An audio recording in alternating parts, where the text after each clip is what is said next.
They called Hades the god of death. But here's the strange part. Hades wasn't actually the god of death. He ruled the underworld, the realm where the dead were believed to go. Death itself had another personification, Thanatos. After the Titans fell, Zeus, Poseidon, and Hades divided the cosmos. Zeus received the sky, Poseidon received the sea, Hades received the underworld. It wasn't the beautiful kingdom people dreamed about. It was the place everyone would eventually have to enter. And this is where Hades becomes interesting. He wasn't destroying lives. He was governing what came after life. Then came Persephone. Her story would change Hades' image forever.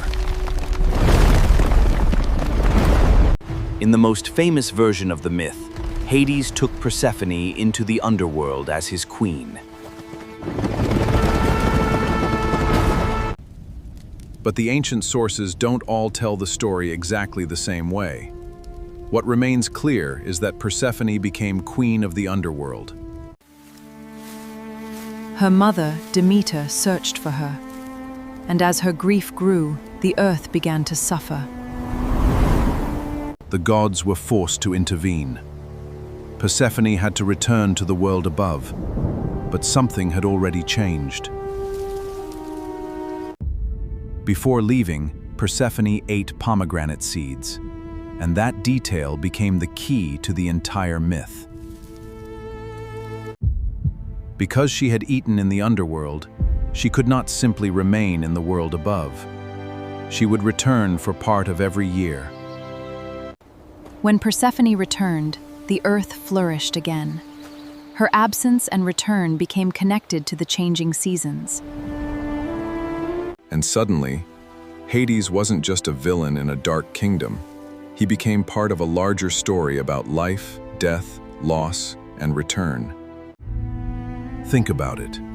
Zeus ruled power, Poseidon ruled the sea, but Hades ruled something no god could escape.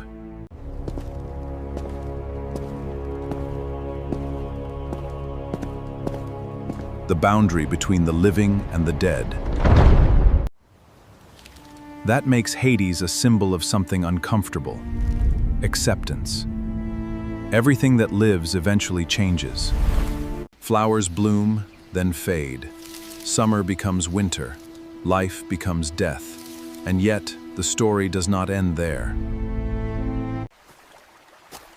Persephone wasn't simply the girl who disappeared into the underworld. She became its queen. And that's why calling Hades a Greek version of the devil is misleading. Ancient Greek religion did not place him into that simple good versus evil role.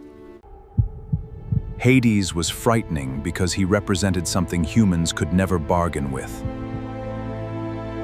the limits of life. Maybe that's why the myth survived for thousands of years. It doesn't promise that darkness will disappear. It says something more honest. Darkness is part of the cycle, and accepting that can make the light mean more. So perhaps Hades wasn't the god of death after all. Perhaps he was the god who reminded humanity that because life ends, it matters.